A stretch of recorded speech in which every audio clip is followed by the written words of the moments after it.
라는 제목으로 하나님의 말씀 함께 나누도록 하겠습니다. 지난주에도 총선이 얼마 남지 않았다고 했는데요, 이제 본격적으로 선거운동이 시작이 될 것이죠. 이제 선거운동이 시작이 되면 말로는 국민의 종이다 라고 하면서 코빼기도 보이지 않던 그 국회의원들이 정말 어떻게든 살아남기 위해서 비굴한 모습도 마다하지 않는 그런 모습을 우리가 매번 이 시기만 되면 보게 돼요. 그래서 뭐 전철역 앞에서 막 명함 나눠주기도 하고, 막 또 어디 주일 예배 때는 뭐 교회 입구에서 뭐 이렇게 하기도 하고. 예. 야, 정말 4년 동안은 얼굴 한번 못 보는 사람들인데 이 시기만 되면 어떻게든 살아남겠다고 그런 몸부림을 치는 것이죠. 여러분, 이 국회의원들이 살아남기 위해서 먼저 당으로부터 공천이라는 것을 받아야 살아남는다고 합니다. 그러나 당의 공천을 받았다고 해도 이제는 국민의 선택이 남아 있는 것이죠. 그래서 국민으로부터 선택을 받아야 마침내 살아남을 수가 있습니다.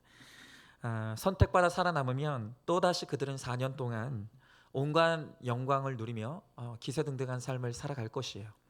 하지만 선택받지 못해 버림받으면 그 영광은 온데간데 없고 잊혀진 존재가 되는 것이죠. 그래서 과연 누가 선택받고 누가 버림받는가, 이것이 초미의 관심사야. 이제 총선이 이루어지고 투표가 끝나고 나면 그날 저녁부터 온갖 방송사들은 실시간으로 투표 현황을 알려주면서 누가 선택받았는지 또 누가 버림받았는지 그런 것들을 온 나라가 지켜보고 있다는 것입니다. 여러분, 그러나 이 문제는 바로 우리의 문제예요. 하나님 나라에서 누가 마지막까지 살아남을 자가 될 것인가? 여러분, 이 땅에서 우리가 살아있다는 것은 기회가 있다는 뜻이라고 했습니다. 마찬가지로 총선에서도 이번에 떨어져도 다음번에 기회가 있을 수도 있어요. 그러나 하나님 나라에서 마지막 심판 때가 되면 더 이상 기회가 없어요.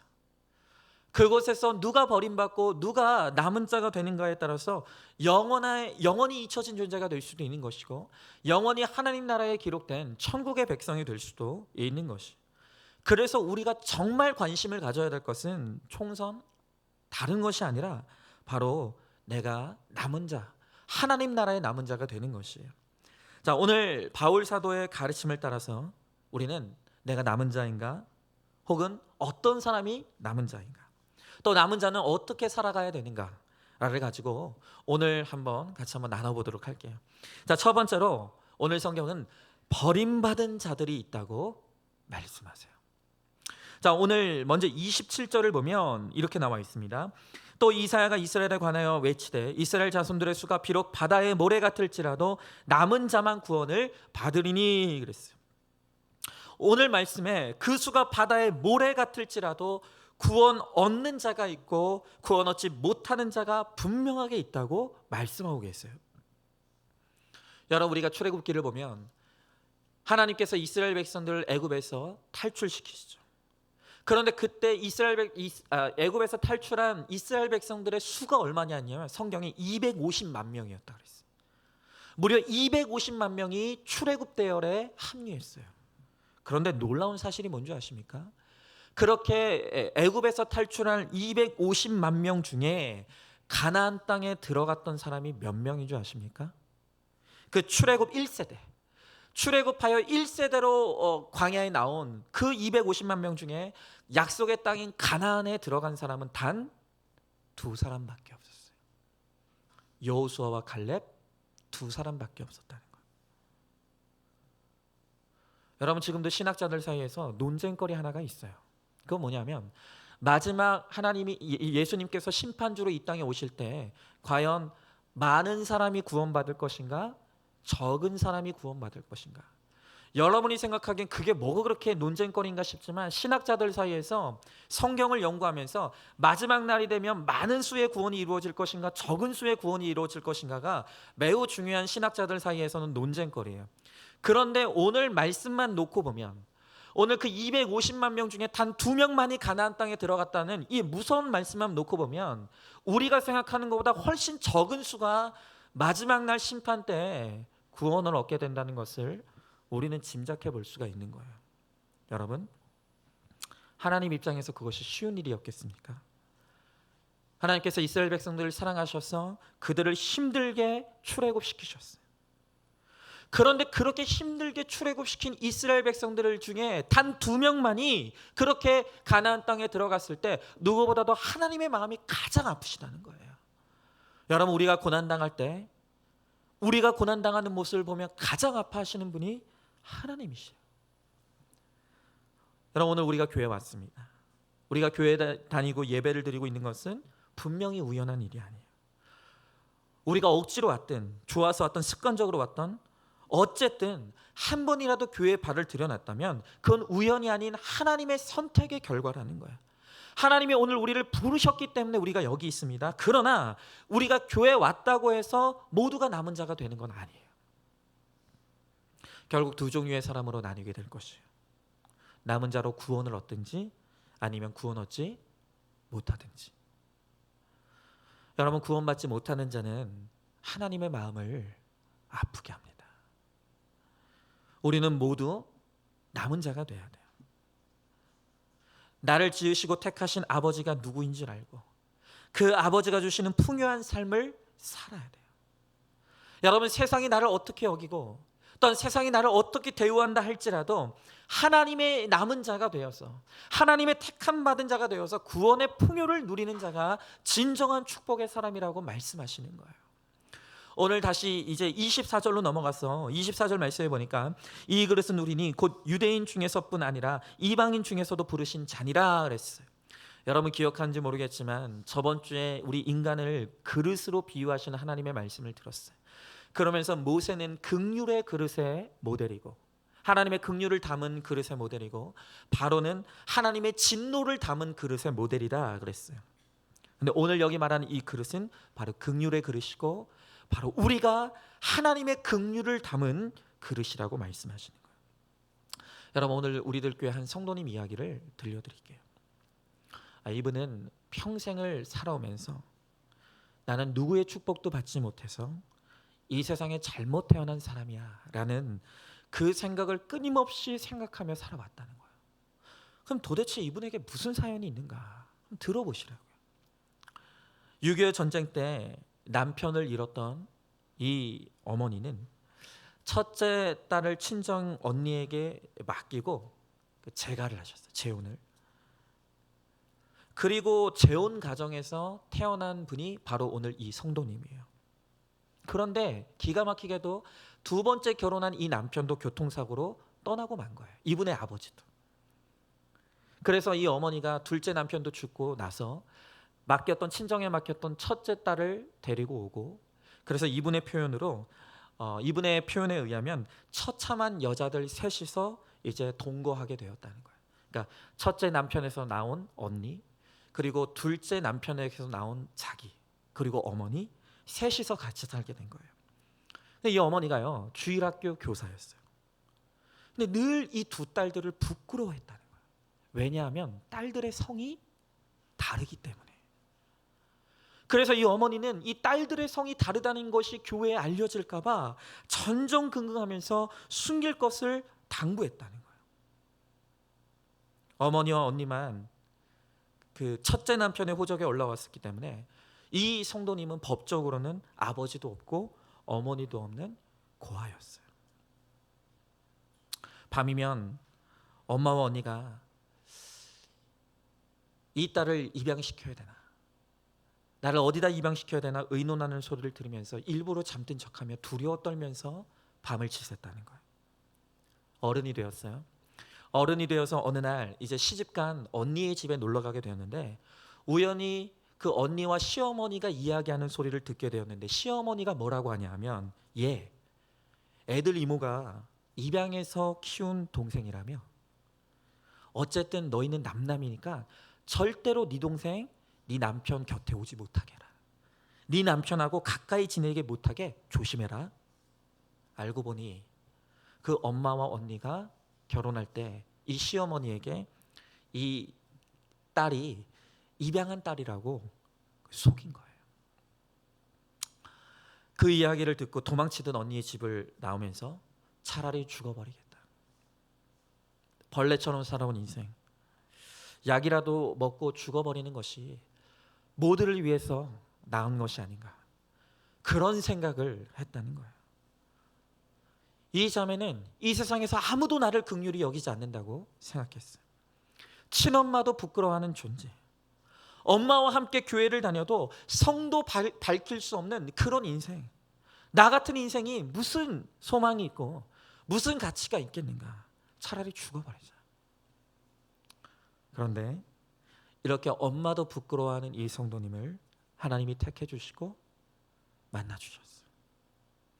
누구도 돌아볼 것 같지 않았던 자매를 긍휼히 여기셔서 하나님께서 나를 사랑하심을 이 자매가 비로소 깨닫게 되고, 그때부터 내가 숨이 쉬어졌다라는 고백을 하는 것이에요.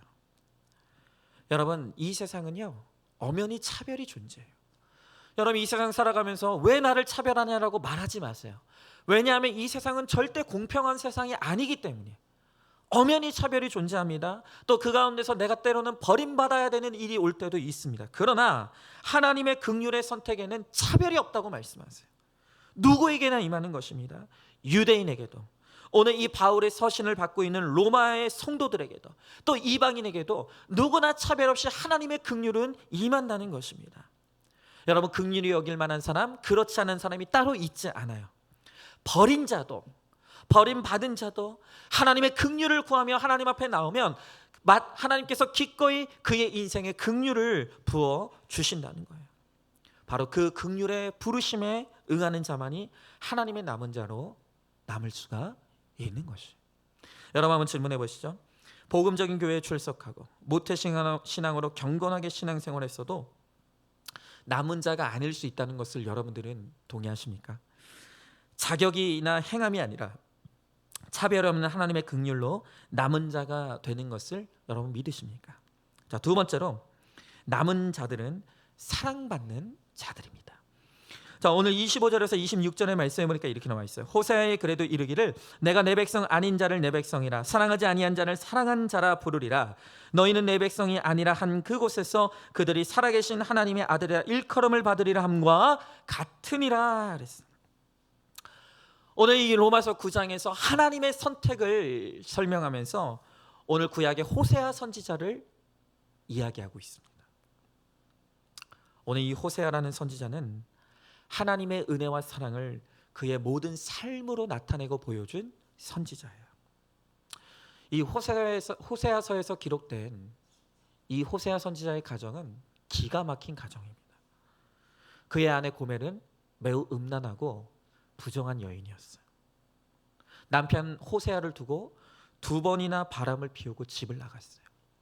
심지어 한 번은 임신한 상태로 음란을 향해 집을 나가기도 했다는 거예요.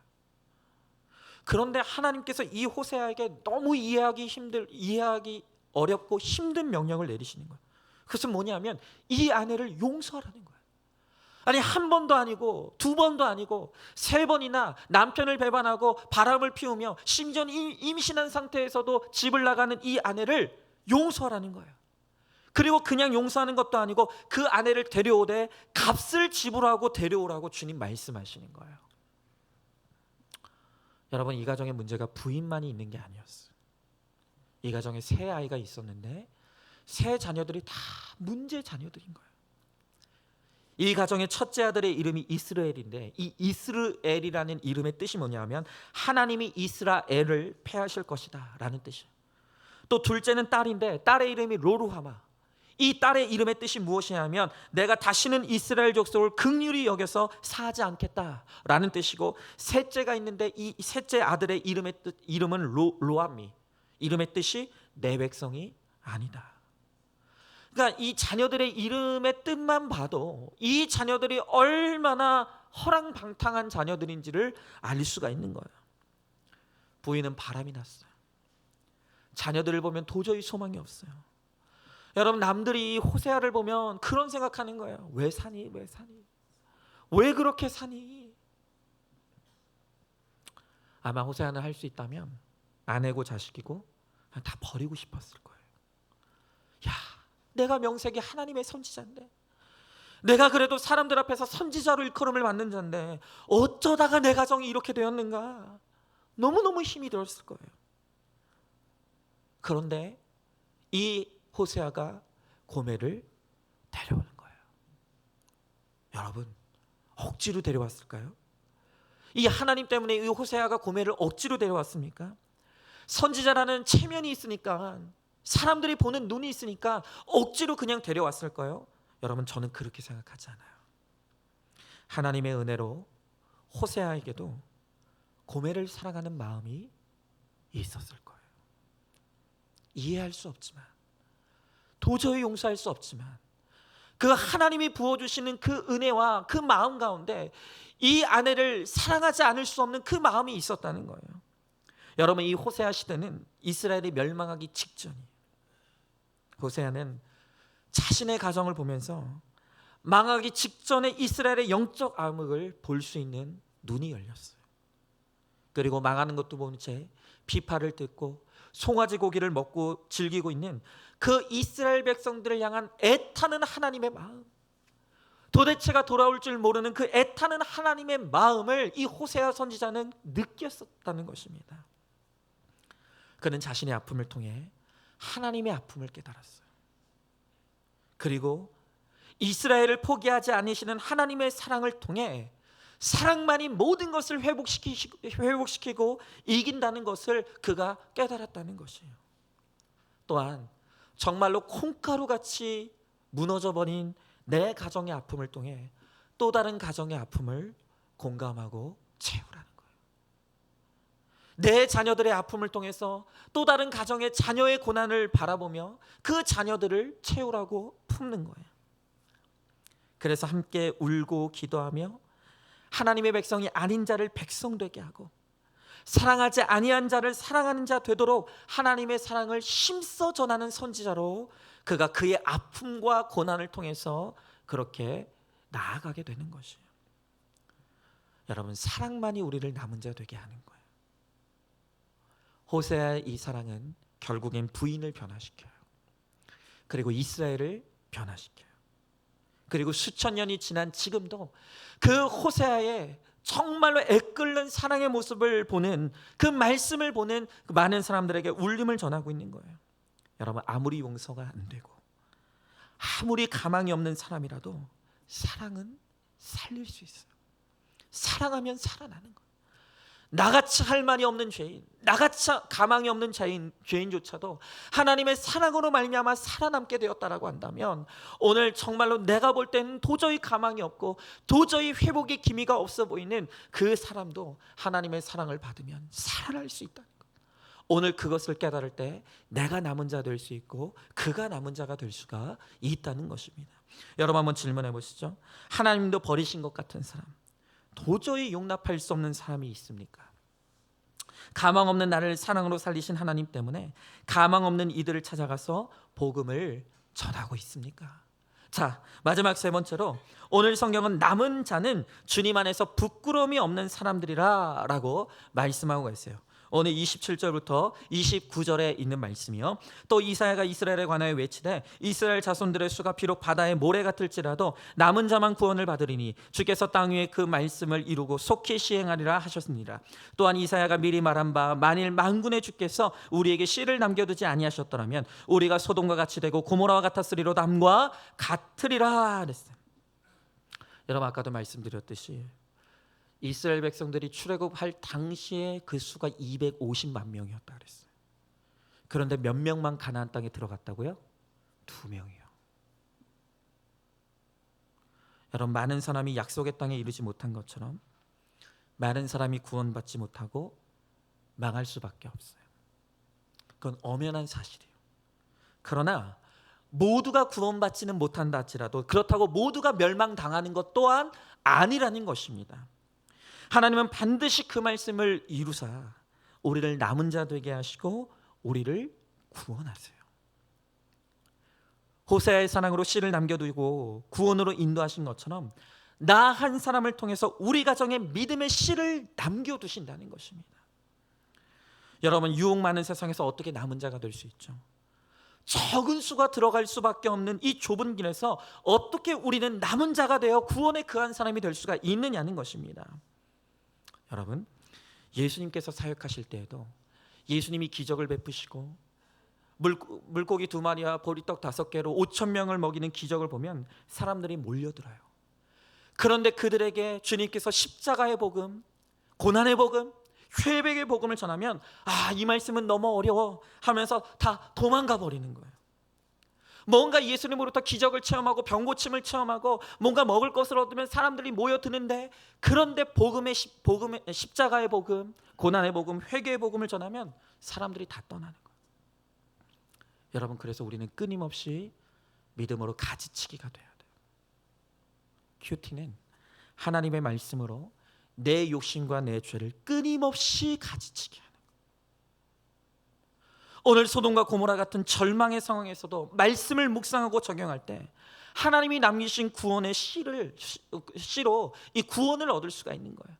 어떤 고난의 상황 속에서도 그 상황 속에서 말씀으로 내 죄를 보고 회개를 이루며 나의 욕심 또 나의 죄들을 가지치기 하며 나아갈 때 비로소 그가 구원의 자리로 들어갈 수가 있는 거예요.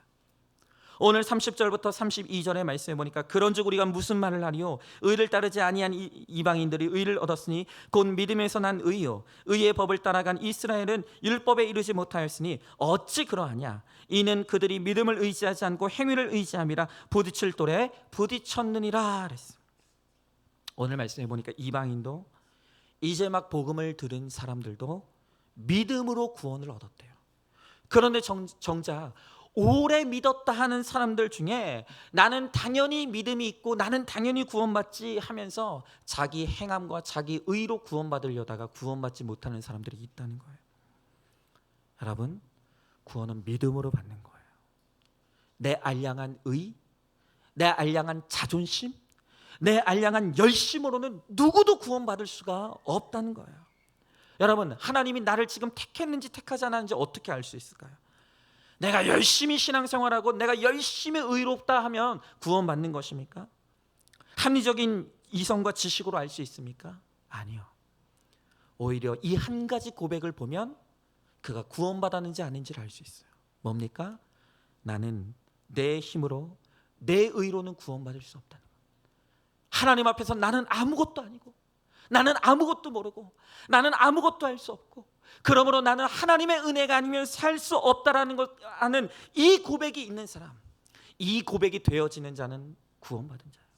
그러나 여전히 나는 내 의, 내 열심, 내 성실, 내 계획으로 얼마든지 살 수 있다라고 장담하고 그렇게 이야기한다라고 한다면 그는 여전히 하나님의 구원으로부터 멀어져 있어요.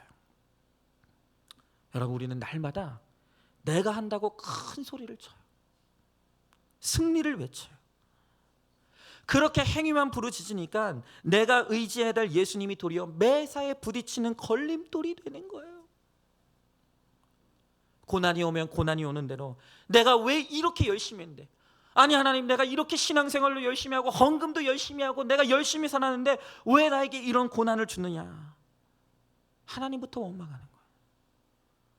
사건들이 내 인생에 걸림돌이 돼요. 그러다가 축복을 주셔서 조금만 풀리게 되면 이번에는 또 내가 열심히 해서 이만큼 먹고 살게 되었다고 교만해지는 거예요. 그러면서 좀 먹고 살만해지면 이렇게 날씨 좋고 좋은 날인데 교회 꼭 가야 되나? 자꾸 하나님이 걸림돌이 되는 거예요. 여러분, 택함 받지 못한 사람들은 고난이 와도 걸림돌이고 축복이 와도 걸림돌이에요. 오늘 마지막 33절에 말씀을 보니까 기록된 바 보라, 내가 걸림돌과 거치는 바위를 시온에 두노니 그를 믿는 자는 부끄러움을 당하지 아니하리람과 같으니라 그랬어요. 여러분, 오늘 서두에 말씀드렸던 그 성도의 어머니 주일학교 교사였다 그랬어요. 그런데 주일학교 교사면서도 두 딸이 아버지가 다르다는 사실을 숨기려고 전전긍긍했다. 여러분, 이렇게 행위에 의존하는 사람들은 부끄러움이 많아요. 여전히 하나님 앞에서 내 체면이 중요하고 내 의가 중요하고 내가 사람들로부터 어떤 평가를 받는가가 중요한 사람들은 부끄러울 게 너무 많은 거예요. 숨길 게 너무 많은 거예요. 나는 외적으로 사람들부터 완벽하게 보여야 되는데, 그런데 누구도 완벽한 사람이 없어요. 그러니 날마다 들킬까 봐, 사람들한테 알려지면 안 되니까 늘 부끄러운 게 많아서 숨기고 숨기는 그런 사람들이 많다는 거예요. 여러분, 어제 결혼식이 있었다 그랬잖아요. 결혼식이 있었는데 결혼 예식을 주례하는 이제 그 목사님께서 주례를 하면서 그 두 남녀에게 이런 말씀하시는 거예요. 신랑은 결혼하면 절대로 어디 가서 신부 욕하지 말라고. 신부는 어디 가면 절대로 신랑 욕하지 말라고. 그리고 또 두 사람한테 이러는 거예요. 우리 두 사람은 절대로 가정의 이야기를 밖으로 가서 이야기하지 말라고. 그래서 제가 그 얘기를 듣는데, 그 주례사를 듣는데 마음이 좀 아프더라고요. 여러분, 그거 아니에요. 맞아요. 세상에서는 내가 남편 욕하고 아내 욕하고 가정 욕하고 내침뱉기야. 또 다른 내 욕으로 돌아올 수도 있어요. 그러나 하나님 앞에서 여러분, 정말로 우리가 어디다가 지금 내 아픔을 털어놓을 곳이 없기 때문에 우리가 다 죽어가고 지금 썩어지고 있는 거예요. 내가 지금 내 남편 때문에 죽을 지경이고, 내가 내 아내 때문에 지금 죽을 지경이고, 내 가정이 이런 문제가 있어서 정말 내가 지금 죽은 자처럼 되었는데 어디서도 이야기할 수가 없는 거예요. 그거 아니에요. 여러분, 쏟아내야 돼요.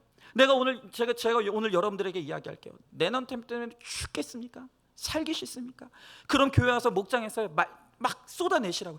진짜 내 남편하고 살고 싶지 않다고, 진짜 내 아내하고 살고 싶다고, 도저히 그 남편 그 아내하고 살고 싶지 않다고, 그리고 집에 가셔서 사시라고요. 사세요. 여기 와서 난 정말 그 남편 꼴도 보기 싫어요, 네, 진짜 그 아내 꼴도 보기 싫어요, 그러고 집에 가서 꼴 보시라고요. 여기 와서 쏟아내세요. 여기 와서.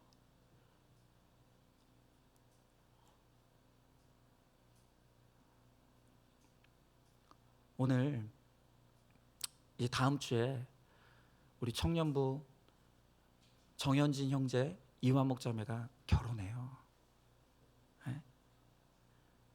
네, 오늘 분명히 말씀드리지만 그런 교만 가지면 안 돼요. 내가 가정적으로 열심히 돈 벌고, 내가 열심히 내 아내를 위해서 사랑하고 내 남편을 위해서 사랑하면 우리 가정은 잘 될 거야. 택도 없는 소리예요. 여러분, 분명히 말씀드리는데 지금이 가장 잘해주는 때예요. 그죠? 지금이 가장 잘해주는 때예요. 결혼하면 그때부터 변해요. 그때부터 변한다. 야, 목사가 진짜 결혼하지도 않은 이 결혼 앞두고 있는 남녀한테 야, 악담을 해도 저렇게. 아니요, 그게 성경적인 거예요. 이제 우리 두 사람도 결혼하면 정말로 감추어져 있던 부끄러운 모습들을 보게 될 거예요. 여러분, 우리 경험하신 결혼의 선배들이 더 잘하시잖아요. 결혼하면 이제 좋은 모습은 지금까지가 끝이에요. 이제 결혼하고 나면 정말 숨겨졌던 부끄러운 모습들이 보여질 거예요. 그것 때문에 상처 입고 때로는 아프고 힘들 때 있어요.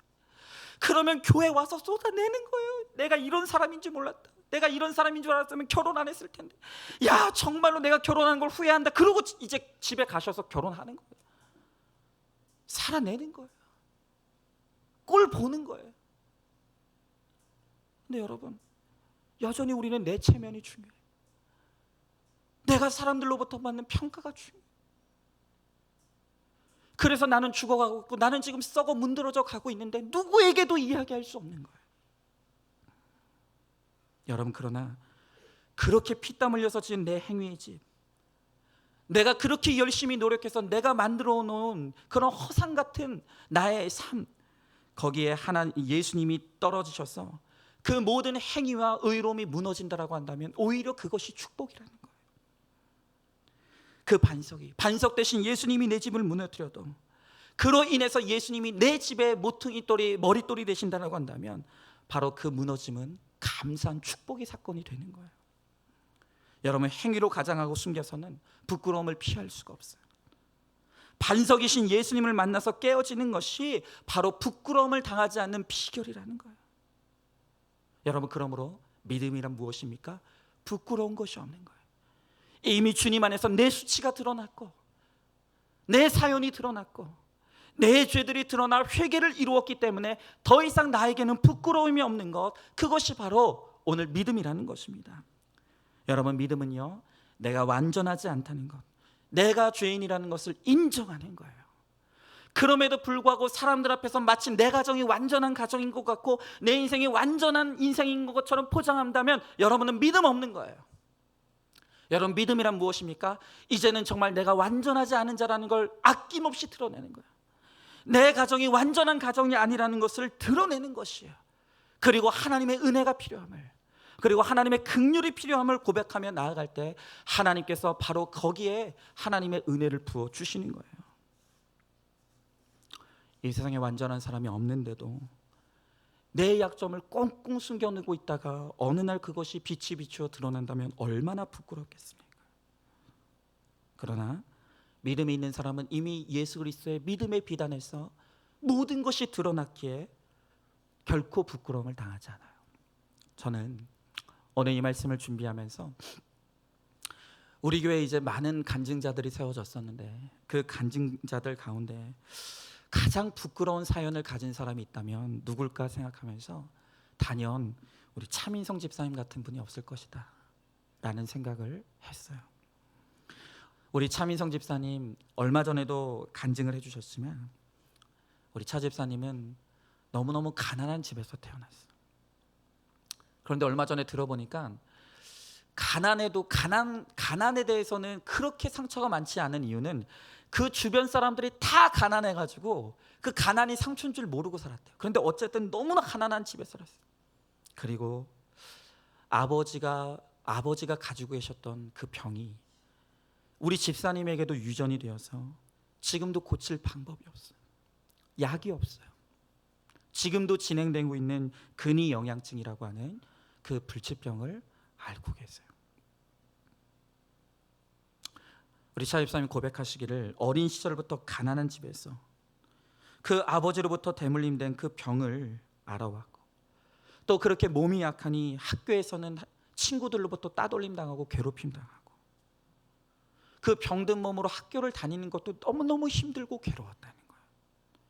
근데 그 가운데서도 교회는 다녔는데 온통 기복의 복음밖에 없으니 예수 믿으면 잘 된다고 하는데 예수 믿으면 축복을 받는다고 하는데 왜 나는 이럴까? 왜 내 가정은 이렇고 왜 내 인생은 이럴까? 끊임없이 내 인생이 해석이 되지 않고 내 가정의 사연이 해석이 되지 않아서 너무너무 부끄럽고 너무너무 힘들고 하나님을 원망하는 삶을 살아왔다는 거예요. 제가 우리 차 집사님과 40주의 양육을 같이 했어요.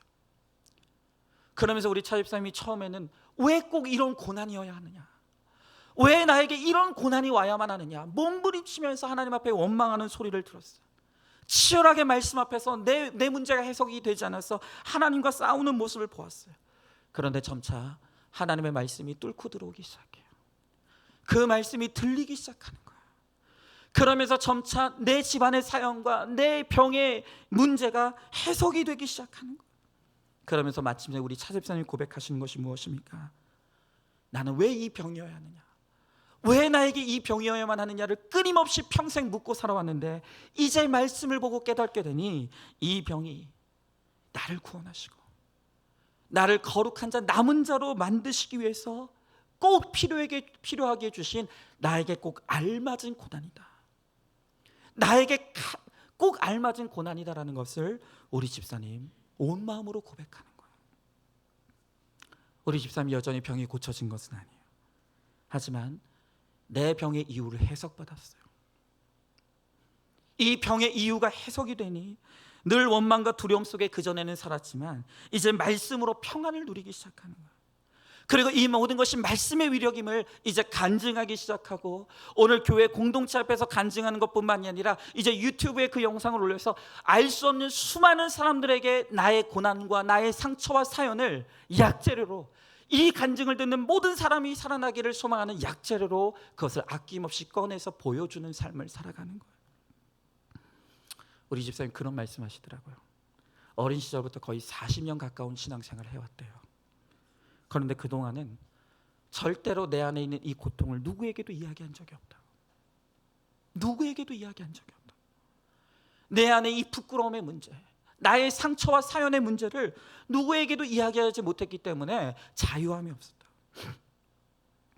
여러분, 우리도 마찬가지예요. 우리도 교회를 다니지만 집집마다 해결되지 않는 부끄러움의 문제가 너무 많아. 우리 집만 콩가루 집안인 것 같고, 내 인생만 문제투성인 것 같고, 다들 그렇기 때문에 마음속에 쇳덩이 하나를 다 안고 살아가는 거야. 숨이 쉬어지지 않는 거예요.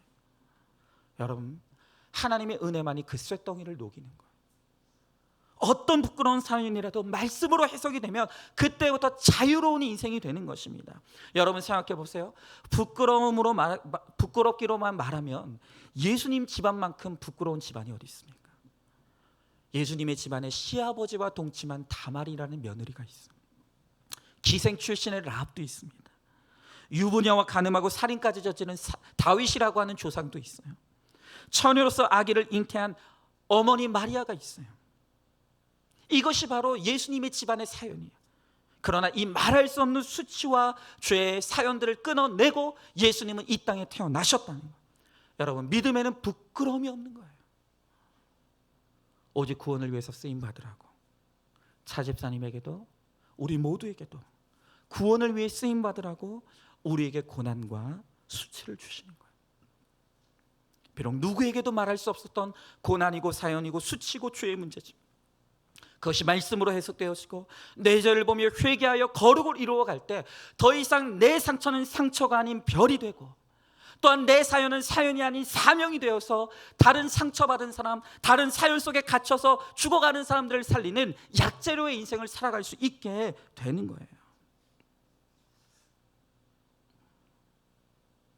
자신의 고난을 통해 사람을 살리는 사명을 감당하게 된 그 사람이야말로 하나님의 남은 자이고 불쌍한 사람이 아니라 정말로 부러운 사람이라는 거예요. 여러분, 이제 우리는 깨어져야 돼요. 우리는 깨어져야 돼요. 여전히 내 체면이 중요하고 내 의가 중요하고 내가 다른 사람으로부터 어떤 평가를 받는가가 중요해서 내가 그렇게 죄 가운데 살아가고 있고 내가 그렇게 정말로 상처와 사연 속에서 죽어가고 있는데도 누구에게도 말할 수 없고 하나님께도 말할 수 없는 그러한 허울뿐인 인생이 아니라 예수 그리스도가 임하셔서 오늘 우리 안에 있는 모든 상처와 사연들을 끄집어내시고 말씀의 빛으로 해석시켜 주시고, 그래서 이제는 오직 하나님의 은혜만을 고백하며 나아감으로 오늘 긍휼을 담는 그릇이 될 때 그것을 통해서 내가 남는 자가 될 뿐만이 아니라 다른 사람들도 남은 자가 되게 하는 그런 은혜와 축복의 인생을 반드시 살아가게 될 줄로 믿습니다. 여러분, 한번 질문해 보시죠. 부끄러워서 숨기고 있는 이혼과 재혼, 사별, 입양의 사연이 있습니까? 술, 담배, 음란의 중독이 있습니까? 죄와 수치를 드러내고 빛 가운데 나오라는 설교가 부딪히는 돌이 되어서 혹시 화가 나고 있지는 않습니까? 내 부끄러움의 간증으로 남은 자의 사명을 잘 감당하고 있습니까? 말씀을 마칩니다. 오늘 주님께서 우리들을 남은 자 되게 하시기를 원하신다고 말씀하세요. 여러분, 누가 남은 자입니까? 오늘 출애굽한 250만 명 중에서 단 2명만이 가나안 땅에 들어갔다 그랬어요. 여러분, 우리도 여전히 우리가 깨어지지 않고 여전히 무너지지 않기 때문에, 여전히 내가 내 힘으로 나를 구원하겠다고, 내 능력으로 나를 구원하겠다고, 내 열심으로 내 가정을 내가 지켜내겠다고, 그렇게 우리가 내 힘만을 바라보고 있기에 우리는 아무것도 지켜낼 수 없고 아무것도 남는 것이 없는 인생일 수밖에 없는. 여러분, 오늘 이 시간 정말로 이제는 내가 하는 것이 아닙니다. 내 알량한 자존심, 내 알량한 양심, 내 알량한 의, 내 아무것도 아닌 능력, 그것이 나를 살리는 것이 아닙니다. 오직 예수 그리스도의 그 은혜, 예수 그리스도의 그 이름, 그 은혜와 이름 안에 바로 우리의 살 길이 있고 우리가 구원받는 길이 있음을, 우리의 믿음 안에 더 이상 부끄러운 것이 없음을 오늘 우리가 정말로 믿음으로 고백하며 그 이름을 붙들고 그 이름을 부르는 자, 바로 그가 긍휼의 그릇이 되어서 나를 살리고 내 가정을 살리고 다른 사람들을 살려내는 하나님 그런 사명의 통로가 되어줄 수 있게 달라. 오늘 이 시간 우리 같이 찬양하면서 하나님 앞에 나갈 수 있도록 하겠습니다.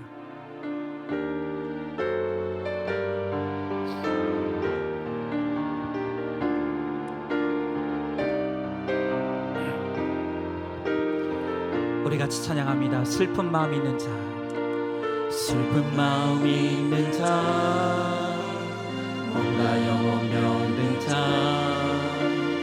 누구든지 부르시오. 예수 이름 부르시오.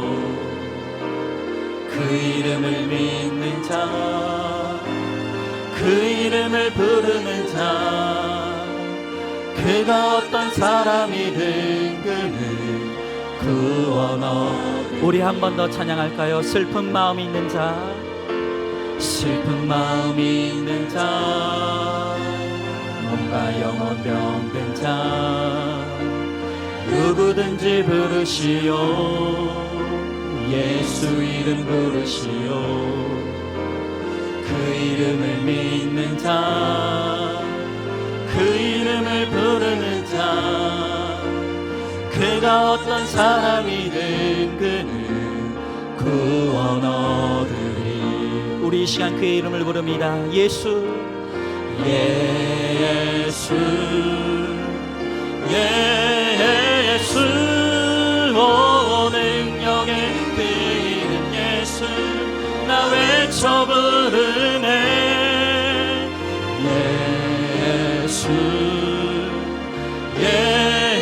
예수, 오 구원의 그 이름 예수, 나 외쳐 부르네.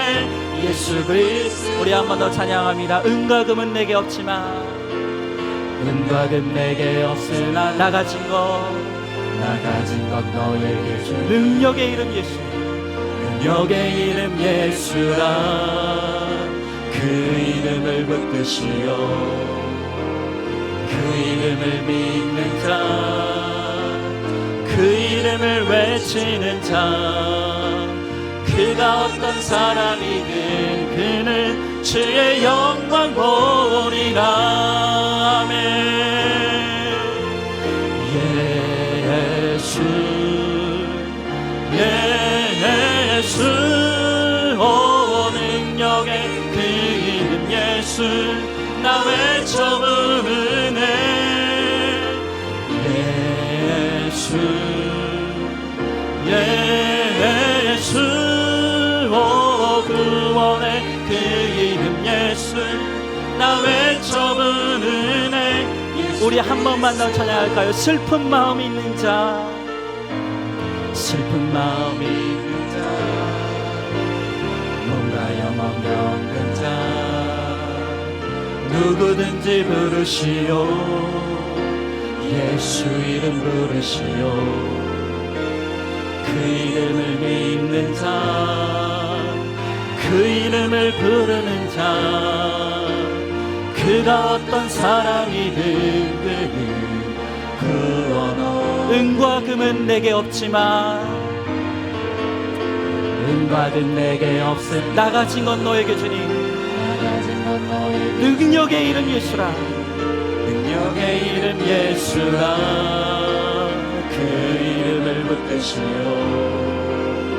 그 이름을 믿는 자, 그 이름을 외치는 자, 그가 어떤 사람이든 그는 주의 영광 보리라. 아멘. 예수, 예수, 오 능력의 그 이름 예수, 나 외쳐 부르네. 예수, 예수, 오 구원의 그 이름 예수, 나 외쳐 부르네. 예수 그리스도. 아멘. 오늘 이 시간 우리 다 같이 한번 기도하기 원합니다. 하나님께서 우리들에게 큰 유를 담아주시길 원하십니다. 오늘 우리들을 남은 자로 부르신다고 말씀하시고, 그 이름을 부르는 자, 그 이름을 외치는 자, 하나님의 은혜가 아니면 살 수 없음을 겸손히 고백하며 무릎 꿇고 나오는 자에게 하나님은 아낌없는 은혜로 우리를 살리시겠다고 약속하십니다. 그런데 여전히 우리는 내 자존심이 중요하고, 여전히 나는 내 의가 중요합니다. 여전히 나는 내 열심이 너무너무 중요해서 하나님의 은혜의 보좌 앞으로 나오지 못합니다. 그러하기에 우리에게 남은 것이 없습니다. 여전히 우리는 실패할 수밖에 없습니다. 내 힘으로는 내 인생도 지킬 수 없고, 내 가정도 지킬 수 없고, 아무것도 이룰 수 없습니다. 여전히 알량한 내 자존심과 내 양심과 내 능력으로 나를 지키고 내 가정을 지키겠다고 했던 그 어리석은 모든 것들을 내려놓고 이 시간 하나님 아버지, 내가 할 수 없습니다. 나는 정말 아무것도 할 수 없습니다. 하나님, 오직 예수의 이름 부르며 주의 은혜를 소망하오니 주님, 우리 안에 긍휼을 담아주시고 우리를 남은 자로 세워주셔서 나로 말미암아 내 가정이 살아나고 하나님 지체들이 살아날 수 있는 하나님 구원의 통로, 은혜의 통로의 역할을 감당할 수 있도록 하나님 은혜를 달라고 오늘 이 시간 말씀을 기억하며 함께 기도하며 나가도록 하겠습니다. 기도하겠습니다. 사랑과 은혜가 충만하신 하나님 아버지, 주님의 귀한 사랑과 은혜를 감사드립니다. 아버지 하나님, 오늘도 이 자리로 우리를 불러주시고 우리를 남은 자로 불러주시는 주님, 우리를 남은 자 되게 하시려 오늘도 하나님 아버지 우리 가운데 역사하시는 주님, 주의 귀한 사랑과 은혜를 감사드립니다. 주의 하나님 아버지, 우리에게는 정말로 하나님의 은혜가 필요합니다. 주의 은혜가 아니고서는 아무것도 남길 것이 없는 인생임을 고백합니다. 그러나 여전히 내 열심이 내려지지 않아, 아버지 내 자존심이 내려지지 않고, 하나님 아버지 내 열심이 내려지지 않아, 오직 내 인생에 실패밖에 없는 오늘 우리의 인생을 주님 불쌍히 여겨 주시옵소서. 오늘 이 시간 겸손히 주의 이름 앞에 무릎 꿇게 하여 주시옵시고, 예수의 이름을 부르게 하시고 예수의 이름을 외치게 하여 주시옵시고, 예수 그리스도의 은혜를 갈망하며 소망하게 하여 주심으로 말미암아 하나님 아버지 그 은혜 안에서 다시 한번 새로워지고 회복되어지며 나의 상처와 사연이 별이 되어 하나님 다른 사람을 살리는 하나님 아버지 약재료의 인생을 살아갈 수 있도록 최연하의 하나님 아버지 함께 하여 주시고 주님 역사하여 주시옵소서. 아멘. 하나님 감사합니다. 오늘도 원근 각처에서 흩어져 있던 우리를 불러 모아 주시고 우리를 긍휼의 그릇 되게 하시고 남은 자 되게 하시려 오늘도 우리의 가운데 역사하시는 하나님의 은혜를 누리게 하심을 감사드립니다. 하나님, 오늘도 주님은 우리에게 끊임없이 외치시며 주님께 돌아오라, 주님의 은혜를 구하라 말씀하시지만 여전히 우리는 내 자존심이 너무 중요하고 내 열심이 나의 우상이 되어서 내 힘으로 내 인생을 세워보려고 하고 내 힘으로 내 가정을 지켜보려고 합니다.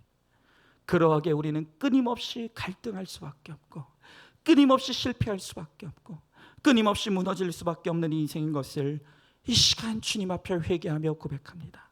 하나님, 이제는 정말로 우리가 할 수 없음을 고백하며 예수 이름 부르며 예수 이름 외치며 하나님의 은혜를 사모함으로 말미암아 오늘 이 시간 예수 그리스도의 이름을 부르는 그 인생 앞에 하나님께서 아낌없이 부어주시는 하나님의 은혜를 누리는 우리 모두가 되게 하여 주시옵소서. 하나님, 이 시간 주님 앞에 내 상처를 꺼내놓습니다. 주님 앞에 내 사연을 꺼내놓습니다. 오늘 주님 앞에 나의 죄를 꺼내놓습니다. 하나님, 이제 주님 안에서 나의 상처와 사연이 치유되게 하시고 내 죄를 사해 주시는 하나님의 은혜를 누리게 하심으로 말미암아 내 상처와 사연이 별이 되게 하시며 또한 나의 죄가 이제는 약재료가 되게 하셨어. 하나님, 내가 살고 내 가정을 살리며 하나님 죽어가는 영혼들을 살리는 하나님 축복의 통로, 사명의 역할을 감당하는 우리 모두가 되게 하여 주시옵소서. 우리 주님께서 반드시 그렇게 하여 주실 줄 믿사오며 사랑이 많으신 우리 예수님 이름 받들어 기도드리옵나이다. 아멘. 지금은 우리 주 예수 그리스도의 은혜와 하나님의 사랑과 성령의 교통하심이 이제는 나를 남은 자 되게 하시는 하나님의 은혜의 손길에 온전히 맡겨져 오직 하나님의 긍휼하심을 힘입고 주님이 주시는 은혜의 힘으로 내가 살고 내 가정을 살리며 죽어가는 영혼을 살리는 구원의 역할을 감당하는 길을 원하는 사랑하는 모든 성도들 머리 위에 이제로부터 영원토록 함께 계실지어다. 아멘.